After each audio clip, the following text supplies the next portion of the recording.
बहुत समय पहले की बात है। एक गांव में एक साधु महात्मा रहा करते थे। वह अपने ज्ञान के लिए बहुत ज्यादा मशहूर थे।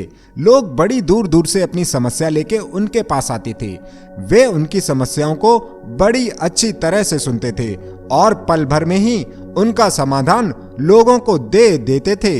एक दिन एक आदमी साधु के पास आता है और उन्हें प्रणाम करते हुए कहता है कि महाराज, मैं बहुत परेशान हूँ। मेरा मन बड़ा ही अशांत रहता है। मुझे कोई ऐसा उपाय बताइए जिससे मेरा मन शांत हो जाए और मेरे काबू में आ जाए।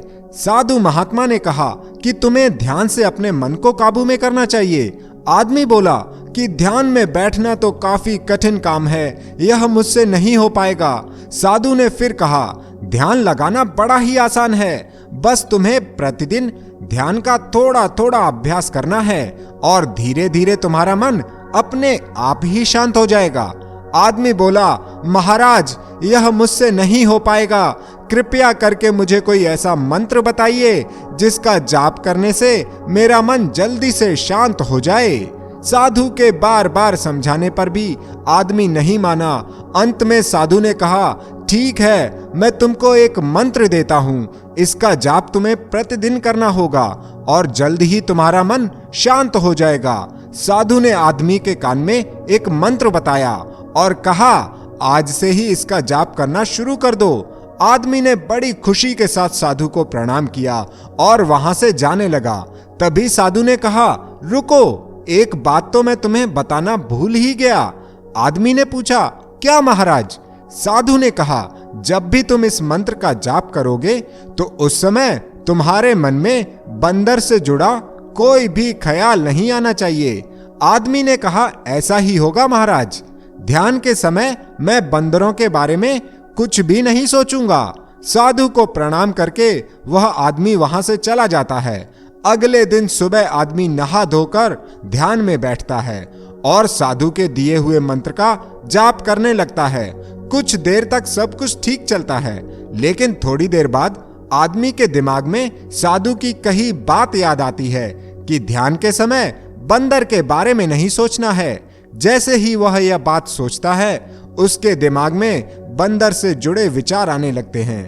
पहले एक दो विचार आते हैं, फिर से वह साधु की कही बात सोचता है और ध्यान लगाने की कोशिश करता है, लेकिन धीरे धीरे करके उसके मन में बहुत सारे बंदरों से जुड़े विचार आने लगते हैं। वह बंदरों को चलते फिरते देखता है, पेड़ों पर चढ़ते देखता है। अब उसके ध्यान में सिर्फ बंदर ही बंदर उसे दिखाई देते हैं। आदमी बड़ा परेशान हो जाता है और ध्यान छोड़कर उठ जाता है। थोड़ी देर बाद वह फिर से ध्यान में बैठने की कोशिश करता है। इस बार जैसे ही वह ध्यान लगाता है और मंत्र का जाप करता है, उसके दिमाग में फिर से बंदरों के विचार आने लगते हैं। इस बार विचारों की तीव्रता बहुत ज्यादा थी। जितना भी वह उन विचारों से दूर भागने की कोशिश करता है, वे विचार और तीव्रता के साथ उसके ध्यान में आने लगते हैं। धीरे धीरे करके आदमी के मन में सिर्फ बंदर ही बंदर हो गए थे। आदमी झटपटाते हुए ध्यान से उठता है तो वह क्या देखता है? आंखें खोलने के बाद भी उसे हर जगह बंदर ही बंदर दिखाई दे रहे थे। यहां तक कि वह अपने परिवार, मित्रों और दूसरे लोगों के चेहरों में भी बंदर के चेहरे देखने लगा था। अब शाम हो चुकी थी। आदमी सोने के लिए चला जाता है। जैसे ही आदमी को नींद आती है और वह सपना देखता है, सपने में भी उसे बंदर ही बंदर दिखाई दे रहे थे। आदमी पूरी रात इन्हीं विचारों से परेशान रहा। सुबह उठकर वह सीधा साधु के पास जाता है। साधु के पैरों में गिरने के बाद आदमी कहता है कि महाराज, आपने यह कैसा मंत्र मुझे दे दिया? मैं जब भी ध्यान लगाने बैठता हूँ मुझे बंदर ही दिखते हैं। मैं पागल हुआ जा रहा हूँ। मुझे इसका कोई उपाय बताइए। इन बंदरों से मुझे छुड़ाइए। साधु ने कहा, ठीक है, तुम मेरे पास बैठ जाओ और अपने मन पर कोई तनाव न डालो। साथ ही साथ उस मंत्र के बारे में भी भूल जाओ। आदमी ने बिल्कुल वैसा ही किया और थोड़ी देर के बाद उसका मन शांत हो गया और अब उसे बंदरों का एक भी विचार नहीं आ रहा था। साधु आदमी से कहता है कि मैं तुम्हें हमारे मन का स्वभाव समझाना चाहता था। जब हम मन को बलपूर्वक किसी काम में लगाते हैं तो वह उतना ही उस काम का विरोध करता है। हम जितना ज्यादा बल का प्रयोग करेंगे, हमारा मन उतना ही ज्यादा उस काम से दूर भागेगा।